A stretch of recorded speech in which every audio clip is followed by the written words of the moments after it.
Lucky new city bank से अपना supreme card लेकर निकल रहा था। असल में उसे क्लास में जाने में देर हो रही थी, इसलिए वो बिना यास्मीन से कुछ कहे या उसे सबक सिखाए वहां से निकल गया था। लकी दिल्ली यूनिवर्सिटी के ही एक कॉलेज में पढ़ता था। जैसे ही वो कॉलेज के अंदर दाखिल हुआ, उसके पैर एक कीचड़ से भरे गड्ढे में पड़ गए। ओह शिट, उसने अपने आप से कहा और अपने जूतों को पास की सड़क पर साफ करने लगा। वो कॉलेज एडमिनिस्ट्रेशन के दफ्तर की ओर देखकर उसे कोस रहा था। कॉलेज की सड़कों पर इतने सारे गड्ढे हो गए थे, लेकिन वो लोग एक भी गड्ढा नहीं भरवा रहे थे। जब भी लकी इस चीज की कंप्लेन करने के लिए वहां जाता, तो वो इसे ये कह देते कि फंड ही नहीं है। उसने जैसे तैसे अपना जूता तो साफ कर लिया था, लेकिन वो अपनी पैंट पर लगे कीचड़ के दाग को साफ नहीं कर पाया था। वो बाथरूम की ओर जा पाता, इतने में क्लास की घंटी बज गई। वो भागते हुए क्लास में पहुंचा। उसने दरवाजे के बाहर से ही देखा कि प्रोफेसर कमलनाथ मिश्रा पोडियम पर आ गए थे और उन्होंने आज के लेक्चर की शुरुआत भी कर दी थी। जैसे ही उनकी नजर बाहर खड़े लकी पर पड़ी, तो उनकी आंखें निराशा से भर आई। इधर लकी का सिर भी शर्म से झुक गया था और उसे अंदर ही अंदर बुरा लग रहा था। कॉलेज में जितने भी प्रोफेसर थे, उनमें से कमलनाथ जी को लकी सबसे ज्यादा पसंद करता था। बाकी प्रोफेसर ये बात जानते थे कि लकी पढ़ाई के साथ साथ जॉब भी करता था, इसलिए उसका पढ़ाई में ध्यान नहीं था। इसलिए वो भी लकी के ऊपर ज्यादा ध्यान नहीं देते थे। कुछ लोग तो पूरी क्लास के सामने उसका मजाक भी उड़ाते थे, लेकिन सिर्फ कमलनाथ जी ही ऐसे प्रोफेसर थे जो उसके साथ बराबरी का व्यवहार करते थे। लकी बिना कुछ कहे वैसे ही अपना सिर नीचे झुकाए क्लास में दाखिल हो गया। जैसे ही उसके पैर क्लास में पड़े, सभी लोग उसकी ओर देखने लगे। अबे ये फटीचर कब से लेट आने लगा? सूरज पश्चिम से उग सकता है, लेकिन ये कभी लेट नहीं हो सकता। आज क्या हो गया इसे? एक लड़के ने लकी को चिढ़ाते हुए कहा। अबे यार, इसकी पैंट तो देख, कितनी गंदी है। भाई क्लास में लड़कियां भी होती हैं, कम से कम कपड़े तो ढंग से पहन के आ यार। दूसरे लड़के ने कहा और उसकी ये बात सुनकर उसके पास बैठी लड़की हंस दी और बोली, अरे कहां से पहन कर आता? कपड़े के लिए तो पैसे हैं नहीं इसके पास, एक ये कपड़ा है इसके पास, बहुत है इसके लिए। क्लास में बैठे सभी लोगों ने लकी के ऊपर फफ्तियां कसनी शुरू कर दी थी। हर कोई उसके ऊपर कुछ न कुछ कहे जा रहा था। ऐसा नहीं था कि लकी ये सब आज ही सुन रहा था। इस तरह की फफ्तियों का सामना वो रोज करता था। रोज उसे ऐसी बातें सुनकर बुरा भी लगता था और आज भी उसने अपना सिर नीचे तो झुका लिया था, लेकिन आज उसके चेहरे पर एक मुस्कान थी। इन लोगों को पता नहीं था कि यह अनलकी आज कितना लकी होकर आ रहा है। जैसे ही क्लास में बैठे बच्चों का शोर बढ़ने लगा, उधर से कमलनाथ जी ने चिल्लाते हुए कहा, आपस में बात करना बंद करो। अगर तुम लोग इस तरह बात करते रहोगे तो मैं आगे नहीं पढ़ाऊंगा। सभी लोग शांत होकर उनकी बात सुनने लग गए। तब तक लकी भी अपनी कुर्सी पर जाकर बैठ गया था। कमलनाथ जी ने फिर से पढ़ाना शुरू किया और पढ़ाते पढ़ाते ना जाने क्यों उनकी नजर बार बार लकी की ओर जा रही थी। लकी को समझ नहीं आ रहा था कि कमलनाथ जी ऐसा जानबूझकर कर रहे थे। उनकी आंखों को देखकर ऐसा लग रहा था कि उनमें लकी के लिए ढेर सारा गुस्सा भरा हुआ था। उसे ऐसा लग रहा था कि शायद वो अपने प्रोफेसर की उम्मीदों पर खरा नहीं उतर रहा था। थोड़ी ही देर में कमलनाथ जी की क्लास खत्म हो गई। बच्चों, आज की क्लास यही खत्म होती है। कल आप सबको क्या काम करके लाना है वो मैंने यहाँ लिख दिया है। कल मिलते हैं आप सबसे, कमलनाथ जी ने कहा और क्लास के बाहर चले गए। जैसे ही वो बाहर गए, पीछे वाले दरवाजे से किसी की आवाज आई, डिंपल। जैसे ही वो आवाज सबके कानों में पड़ी, सब लोग क्लास के पीछे वाले दरवाजे की ओर देखने लगे। वहां कोई और नहीं बल्कि डिंपल का नया बॉयफ्रेंड राहुल खड़ा था। ये लोग राहुल को अच्छी तरह से जानते थे। राहुल ने दरवाजे से झांक कर देखा तो वहां कोई नहीं था। वो धीरे धीरे कमरे में दाखिल हुआ और सीधा डिंपल के पास चला गया। डिंपल खिड़की के पास बैठी हुई थी। जैसे ही राहुल उसके पास पहुंचा, डिंपल ने अपने हाथ उसकी गर्दन में किसी हार की तरह डाल दिए और उसकी बाहों में झूम उठी। उधर राहुल ने भी डिंपल को सबके सामने चूम लिया था। ये नजारा देखते ही सबकी नजरें लकी के ऊपर जा टिकी। सबको अभी तक तो यही पता था कि डिंपल लकी की गर्लफ्रेंड है। किसी को इस बात की खबर नहीं थी कि उन दोनों का ब्रेकअप हो गया था।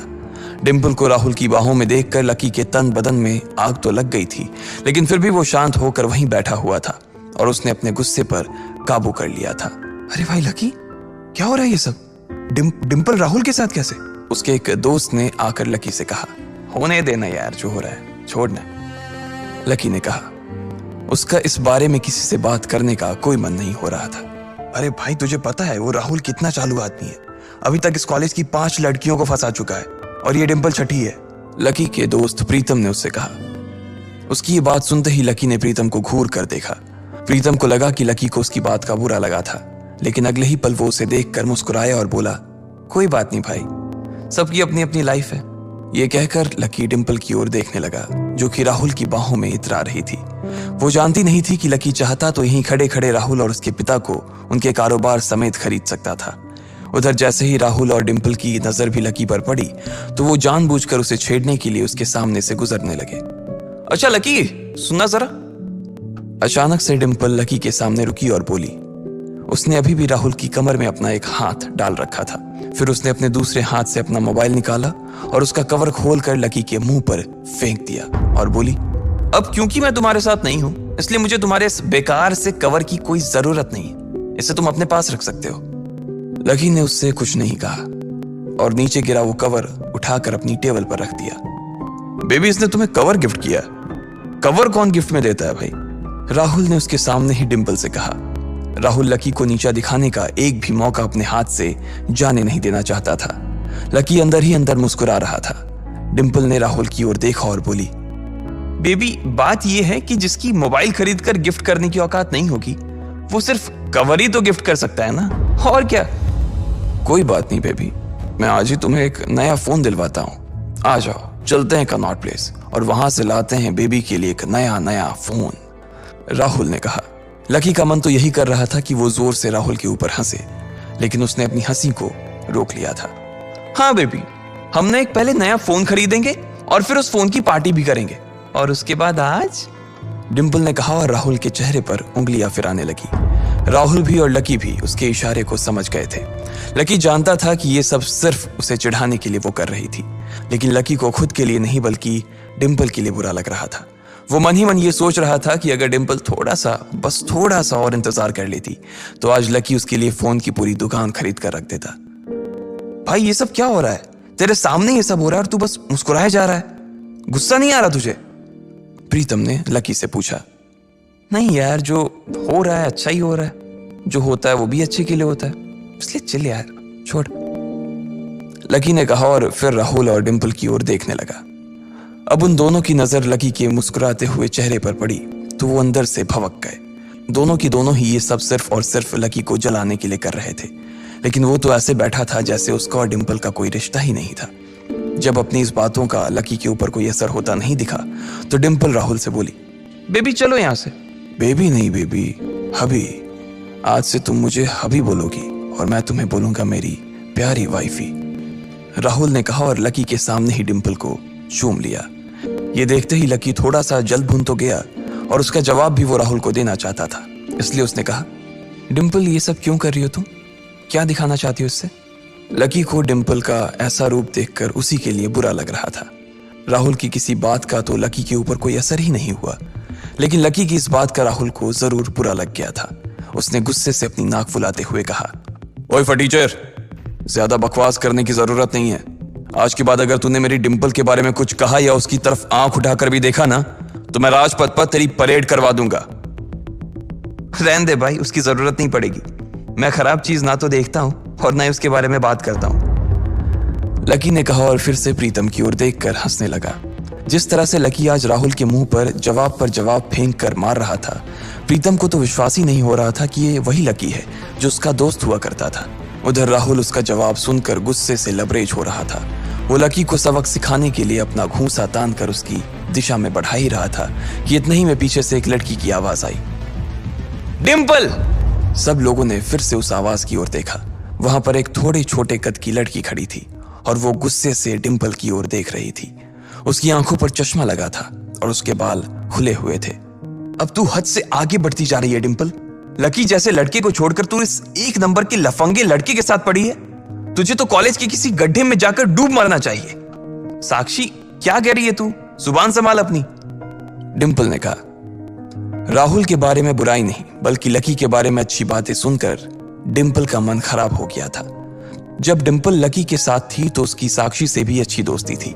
साक्षी एक बहुत ही सुलझी हुई लड़की थी। जब भी डिंपल और लकी के बीच किसी बात को लेकर झगड़ा होता तो डिंपल उसे सुलझाने के लिए अक्सर साक्षी की ही मदद लेती थी। मैं जो कह रही हूं ना सही कह रही हूं। तुझे सीरियसली शर्म आनी चाहिए डिंपल। मैंने कभी नहीं सोचा था कि तू ऐसी लड़की निकलेगी। लकी जैसा बंदा ना तुझे कहीं नहीं मिलेगा।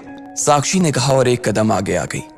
इधर लकी ने देखा कि साक्षी की बात सुनते ही राहुल के कान खड़े हो गए थे, लेकिन वो सच बोल रही थी, इसलिए राहुल भी कुछ नहीं कर सकता था। साक्षी लकी के पास आकर खड़ी हुई और बोली, तू इतनी जल्दी कैसे भूल गई यार?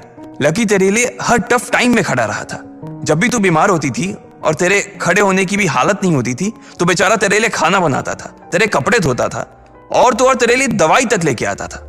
तुझे याद है ना जब हम हिमाचल घूमने गए थे और तेरे पैर में मोच आ गई थी तो ये बेचारा अपनी नौकरी छोड़कर भागा भागा रात में हमारे पास आ गया था। इतना प्यार किया इसने तुझसे और तू इसे छोड़कर जा रही है, साक्षी ने कहा। अपने लिए साक्षी के मुंह से इतना सब कुछ सुन लेने के बाद लकी ने अपनी गर्दन नीचे झुका ली थी। उसे डिंपल के साथ बिताए वो सारे लम्हे याद आ रहे थे। वो डिंपल के ऊपर जान छिड़कता था। उसका बस चलता तो वो डिंपल को अपनी हथेलियों पर लेकर घूमता। भले ही उस वक्त उसके पास पैसे नहीं थे, लेकिन वो फिर भी डिंपल की छोटी सी छोटी डिमांड को पूरा करने के लिए अपनी जान लगा देता था। जो कवर डिंपल ने उसके मुंह पर फेंक कर मारा था, वो कवर को खरीदने के लिए लकी ने 3 दिन तक ओवर टाइम किया था। लकी को जैसे ही ये सब याद आया, उसकी पलकों की कोरे भींग गई थी। इधर साक्षी की बात पूरी नहीं हुई थी। उसने आगे कहा, अरे ये लकी अपनी छोटी सी सैलरी में से भी रोज तेरे गोलगप्पे के लिए पैसे निकाल लेता था। तुझे नहीं पता है, मुझे पता है कि आज भी एक बाइक खरीदने के लिए बंदा तेरे लिए पैसे जुटा रहा था। रोज दाल और रोटी खा रहा है सिर्फ इसलिए ताकि तुझे बाइक पर घुमा सके, और तू ऐसे आदमी को नीचा दिखाने की कोशिश कर रही है। ये सब सुनकर डिंपल का चेहरा ही बुझ गया था। उसे भी साक्षी की कही बातें दिल पर लग रही थी, लेकिन इस वक्त वो राहुल के साथ थी और उसका हाथ राहुल की कमर में था। वो चाह कर भी राहुल के खिलाफ ना तो कुछ बोल सकती थी और ना ही कुछ सुन सकती थी, इसलिए उसने अपने बचाव में कहा, हाँ तो ये तो इसका प्रॉब्लम है ना।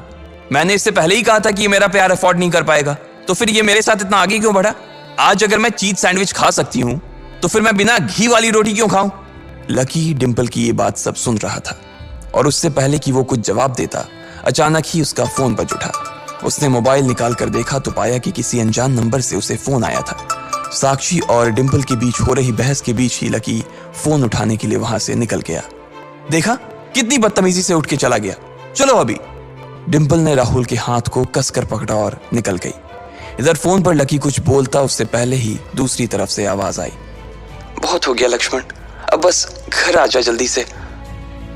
यह आवाज सुनते ही लकी एक पल में उसे पहचान गया था।